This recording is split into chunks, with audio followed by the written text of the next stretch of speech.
Untuk mengetahui situasi terkini di Maumere, Nusa Tenggara Timur, kita sudah terhubung dengan jurnalis Transmedia Eliazar Balo. Halo, selamat pagi waktu Indonesia. Maksud kami selamat siang untuk waktu Indonesia Tengah. Arnold, bisa dijelaskan posisi tepatnya Anda saat ini berada dan seperti apa kondisi saat ini, Arnold?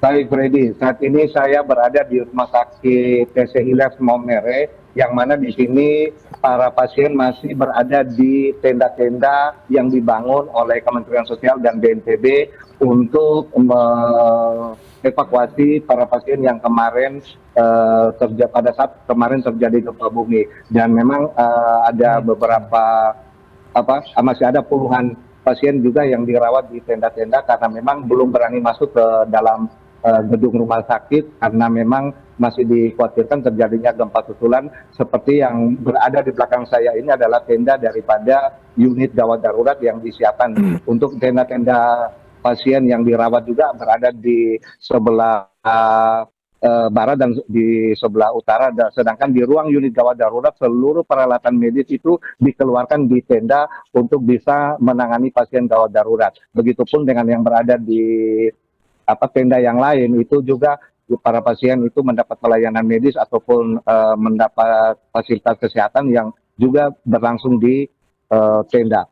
Jadi, Baik, Eliazar, dari pantauan Anda di sana, tenda-tenda sudah berdirikan atau sudah berdiri dan juga layanan kesehatan juga sudah tersedia. Lantas, sejauh ini bagaimanakah update untuk penanganan pencarian korban? Apakah masih kemungkinan dilakukan hingga detik ini dan adakah kemungkinan juga pertambahan korban baik yang meninggal ataupun juga yang mengalami luka-luka? baik Freddy, untuk update sampai dengan hari ini di Kabupaten Sika sudah terdapat 4 korban meninggal dunia. Ada tambahan 1 korban meninggal dunia di Pulau Palue yang tadi malam sekitar yang dilaporkan tadi malam sekitar pukul 22.44 ditemukan oleh masyarakat berada di reruntuhan sebuah bangunan di Pulau Palue, dan sehingga korban untuk Kabupaten Sika sendiri sebelumnya 3 kemarin bertambah menjadi 4 orang pada hari ini. Dan juga untuk yang rawat itu ada 1 yang masih mengalami luka berat, yaitu seorang frater bernama Leonardus Noprianto Waku yang saat ini masih berada di dalam tenda unit gawat darurat dan memang kondisinya sangat kritis dan belum sadarkan diri hingga saat ini. Sedangkan 8 korban luka ringan akibat gempa kemarin itu sudah diperbolehkan pulang atau menjalani rawat jalan. Freddy. Ya, gempa ini begitu dahsyat dirasakan oleh masyarakat di Nusa Tenggara Timur. Lantas, sejauh ini bagaimana untuk akses bantuan dari pemerintah daerah maupun juga pemerintah pusat? Adakah dari pemerintah pusat yang sudah datang untuk melihat kondisi para korban dan juga di lokasi?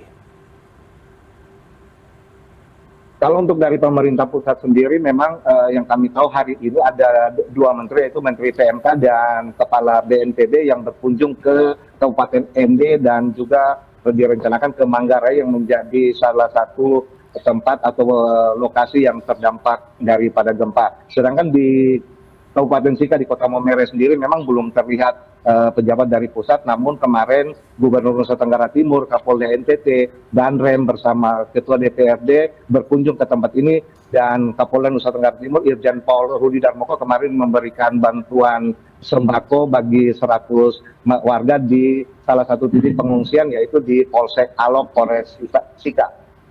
Baik, pantauan Anda bagaimanakah untuk aktivitas warga saat ini? Apakah roda perekonomian benar-benar lumpuh atau sudah mulai berjalan, Eliazar?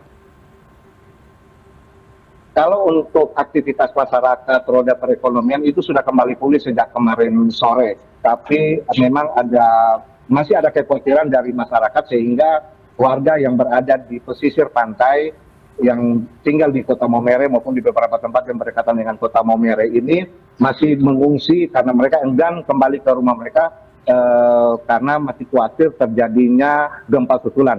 Dan kami update juga pada saat ini jumlah pengungsi yang berada di Gelora Samador Maumere itu sejumlah 1.224. Itu adalah jumlah total hingga pukul 21.00 WITA tadi malam, Freddy. Baik, sejauh ini apa saja bantuan yang paling dibutuhkan oleh para pengungsi karena jumlah pengungsi kian bertambah di sana? Apakah ada kendala penyaluran bantuan juga yang Anda ketahui di sana?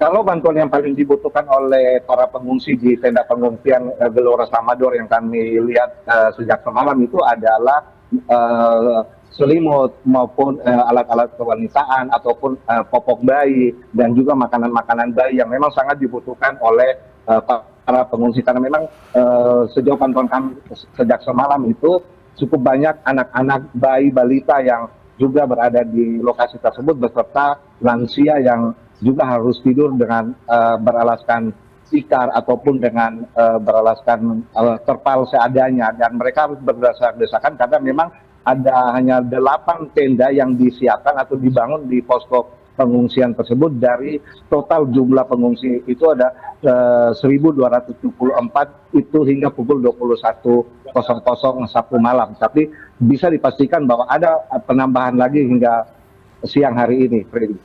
Baik, Eliazar, terima kasih untuk informasi yang Anda sampaikan. Tentunya ini bisa menjadi gambaran kondisi terkini di sana dan kita harapkan bantuan lekas masuk secara optimal sehingga warga juga bisa lekas beraktivitas normal kembali. Terima kasih, jurnalis Transmedia, selamat kembali bertugas. Jaga kesehatan dan juga selalu waspada di lokasi bencana.